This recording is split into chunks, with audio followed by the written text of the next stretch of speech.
Welcome to another 1 hour education with me, Jonathan from KeyTech, and Gareth from AutoHome. Hello. We're going to talk about being specific. Now, Gareth's hopefully going to educate me a little bit because I can work with anyone and everybody, and everyone needs IT, and that's what we sell. So, Gareth, come on, tell me, why do I need to be specific? I don't know anyone, Jonathan. I know people. I know some people. I know specific people, but I don't know anyone. There isn't a person out there called anyone. Let me tell you a story.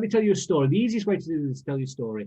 I was at a networking meeting before Christmas where one of the delegates requested to speak to an accountant and a specific accountant, that specific person's name.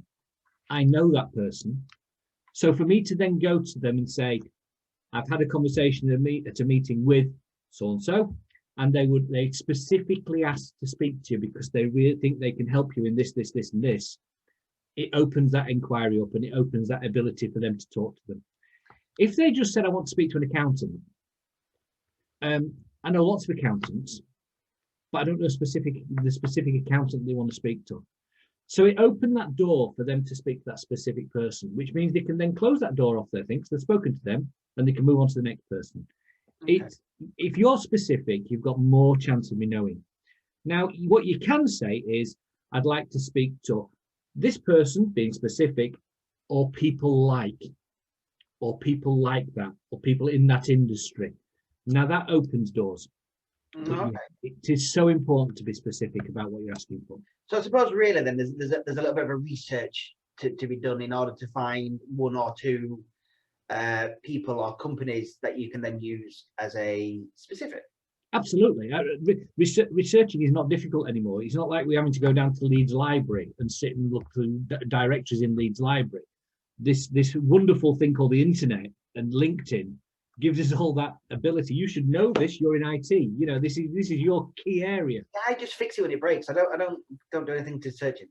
Well, maybe this is a good education topic for you then. But you know, LinkedIn gives you such an ability to search through their own platform about finding people who you think you can help. Yeah, and what you want to do is open that door to give that opportunity for you to help. They might not take it. People might not know that person. Then you just move on to the next person. You just move on to the next specific person, and you work your way through. But it's just doing 10 minutes of research before going into any networking meeting and having that specific that you want to speak to this person and this is why you'd like to speak to this person opens more doors. Okay, so I suppose it's a LinkedIn research and Googling and that kind of thing. Absolutely, yeah. I mean, the facilities are all there for us. You know, all we've got to do is spend a little bit of time. You wouldn't go into a business meeting having not researched the company that you're going to talk to. Yeah, or the person that you're going to talk to. You do some homework. Networking is exactly the same. Do some homework because it's networking. We are working. So we do some homework, yeah, and find out who we want to speak to and why we want to speak to them. And hopefully somebody in that room or somebody in that room who knows somebody in that room will be able to open that door for us. Okay, that makes sense. That gives me some homework to do. Good. Thank you very much. I'll let's see if I can in the coming weeks, months of 1 hour networking, if I can be more specific. That would be great. That's what we're here for. We'd love to help you out with anybody you want to speak to. Thank you. So yeah, I think that's pretty much concluding our little education topic today. Being specific has given me a couple of food for thought, and hope to see you all soon. And I see you later. Bye.